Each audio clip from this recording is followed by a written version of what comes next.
Hi guys, this is Nature Matter 108. This is part 2, and it's just a calculation example with phase changes. And we are going to start off with some numbers here and in our example. And it just is the heat of fusion is given at 6.02 kilojoules per mole for water, and heat of vaporization for water is 40.65 kilojoules per mole. And then we also have our specific heats of ice, liquid water, and vaporized water or steam. So those are specific heats, those are the little C's.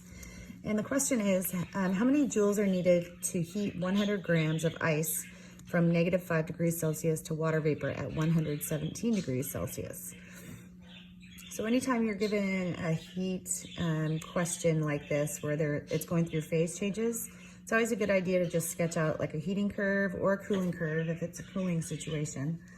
And identify your melting and boiling points on the y-axis. And then on the x-axis, of course, is just your energy change or your enthalpy. And notice that you're going to have your solid increasing temperature, then you're going to have a plateau for the melting. You'll have your liquid increase in temperature, then you'll have a plateau for the vaporization, and then your gas will increase in temperature. So our situation here is that we're starting down here at -5 degrees Celsius. If you guys can see that. I have my glasses on, so. And then we're going up here to 117 degrees Celsius. So let's identify the temperature change of the ice is from -5 to 0 degrees Celsius. So we want to do T final minus T beginning. And the final temperature of the ice is 0 degrees Celsius minus a -5 degrees Celsius. So that gives us a +5 degrees Celsius. That's for the ice. Change in temperature for the liquid water, of course, is 100 minus 0, because we're going from 100 degrees to, from 0 degrees to 100 degrees. So that's plus 100 degrees Celsius. And then the change in temperature for the steam, or the vaporized water, is equal to 117 minus 100, or +17 degrees Celsius. Okay. So we want to remember that the heat needed is the sum of the enthalpy changes for each step. So we want to look at the heat change for the solid is equal to mc delta T, and we'll get into that here in just a second. And the heat change for the melting is going to be the heat of fusion times the moles. The heat change for the liquid is mc delta T, because we're changing temperature.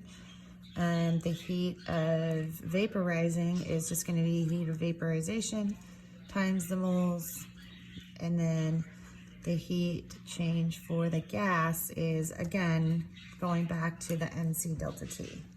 So this is really kind of a plug and chug situation. It's just a matter of keeping your numbers straight. And so we'll go ahead and substitute, and keep this set up here. Our mass is 100 grams, and the specific heat of the ice, we're going to refer back up to here, 2.11, and then the change in temperature for that is 5 degrees Celsius, which we established up here. Okay, so our first calculation is going to be 100 times 2.11 times 5, and we get 1055 joules. Okay, and then one thing that we're going to have to do, of course, is change this 100 grams of water to moles of water. So we're going to divide by the molar mass, and I'll just do this down here. Oh. And we get 5.55 moles of water. So our heat of fusion is given to us up here. I'm going to slide back up here.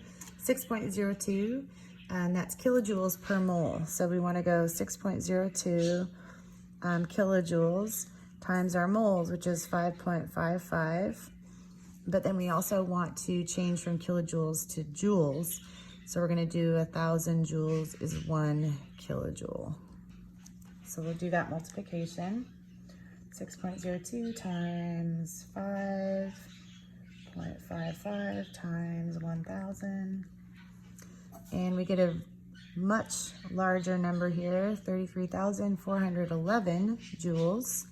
And that's just for the melting. So you can see that the melting takes quite a bit more energy than just the increasing of temperature of the solid ice. Okay, so so far we have two numbers that we're going to add together. And the heat change for the liquid water is pretty easy. We're just going to go 100 times 4.18 times 100 again, because this is our delta T, and this is our mass, this is our specific heat. So 100 times 100 times 4.18, and we get 41,800 joules. So that's for the process of heating the liquid. And then vaporization, we know has a heat of vaporization of 40.65 kilojoules per mole, and we have 5.55 moles. And then again, we're going to do the 1,000 joules is 1 kilojoule. So 40.65 times 5.55 times 1,000. And we get a very large number, 225,608 joules. So you can see that vaporizing takes up way more energy than anything in comparison. And then we'll finish with our gas. So this is gas, this is boiling, this is the liquid, this is the melting, and this is the ice change. Anyway, so back to what I was talking about before.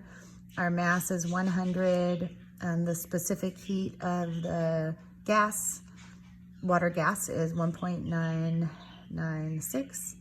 And the change in temperature we established before, the change in temperature we established before was 17 degrees. So we're going to go 100 times 1.996 times 17. And for that number, we get 3,393 joules. Okay, and so we have all of our parts, and we're just going to add those together. 1055 plus 33411 plus 41800 plus 225608 plus 3393. Okay, so in sum, the total is 305,267 joules. So that is a way to figure out how much energy is needed to heat this ice from -5 degrees Celsius up to gas at 117 degrees Celsius. And if you're asked for anything besides these, 5 steps, you can just truncate your journey. So if you're asked to go to liquid at 45 degrees Celsius, you would stop here and just do those 3 steps. Okay, and one other thing I do want to add is that I probably should have put this in the first part, excuse me, but and that is that heat of vaporization will always be greater than heat of fusion. And that is just because you're completely overcoming all intermolecular forces present to vaporize. When you're melting, the intermolecular forces are not completely overcome.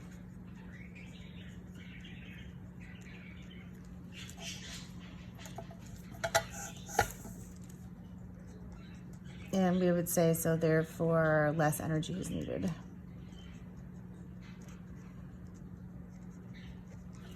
Okay, so sorry that's so small. Okay, I hope you guys are having a great weekend, and I'll see you tomorrow for our distillation lab. Thanks.